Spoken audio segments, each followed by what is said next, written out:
মাংস রান্নাটা আমরা অনেকেই বলবো অন্য তরকারি রান্নার চেয়ে এই রান্নাটা সবচেয়ে ইজি একটা রান্না। রান্নাটা সহজ হলেও আদা রসুন হলুদ মরিচ লবণ আর তেল দিয়ে রান্নাটা বসিয়ে দেব, তাহলে তো রান্নাটা মজার হবে না।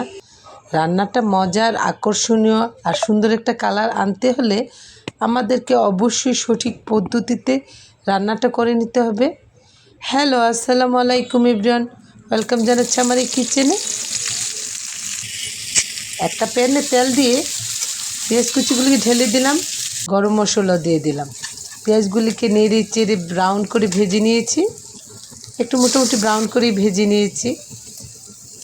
তারপর আদা রসুন পেস্ট দিয়ে দিলাম, মরিচ হলুদ ধনিয়া লবণ সব কিছু দিয়ে নেড়ে চেড়ে ভালোভাবে মশলাটা কষিয়ে নিতে হবে। একদম ভালোভাবে কষিয়ে নিব। গরুর মাংসের পেঁয়াজটা কিন্তু একটু ব্রাউন করে ভেজে নিতে হবে, সাদা সাদা হলে মাংসের কালারটা সুন্দর হবে না, দেখতেও সুন্দর লাগবে না।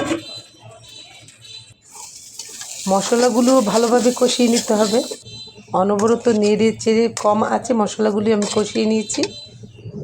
তারপর ঢেলে দিয়েছি পাতিলের উপরে, যেই পাতিলে রান্না করব ওই পাতিলে মশলাটা ঢেলে দিলাম। আর মাংস তো আছেই, মাংসের সাথে মিশিয়ে নিচ্ছি। শীতের এই সিজনে বাজারে প্রচুর রঙিন সবজি পাওয়া যায়। দেখেন কত টমেটো নিয়ে এসেছে, আর ক্ষীরা না খেলে তো হয়ই না, কসকসা সব ক্ষীরা, মজার মজার ক্ষীরা। আর মাংস রান্না করলে তো সালাদ ছাড়া চলেই না।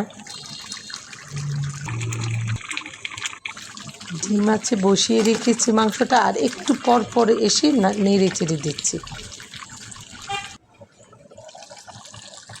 আপনাদের একটা সত্যি কথা বলি, আসলে আমার প্রেশার কুকারের গরুর মাংস রান্নাটা একদমই পছন্দ না।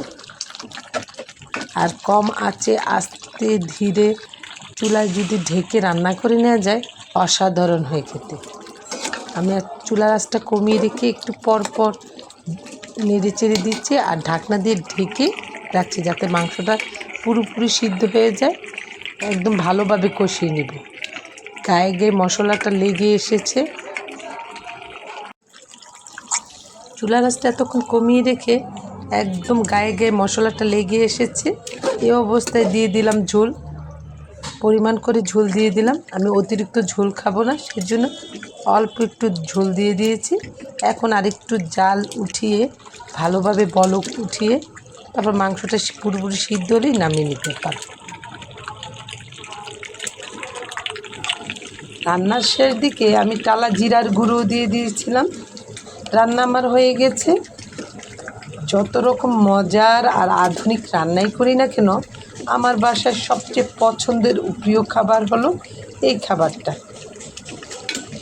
গরুর মাংসের এই গরম গরম ধোয়া ওঠা রান্না, সাথে গরম ভাত আর টমেটো ক্ষীরার সালাদ, অসাধারণ একটা খাবার। বেড়ে নিলাম খাওয়ার জন্য, আর এদিকে টমেটো সালাদ আর ক্ষীরার সালাদও বানিয়ে নিলাম।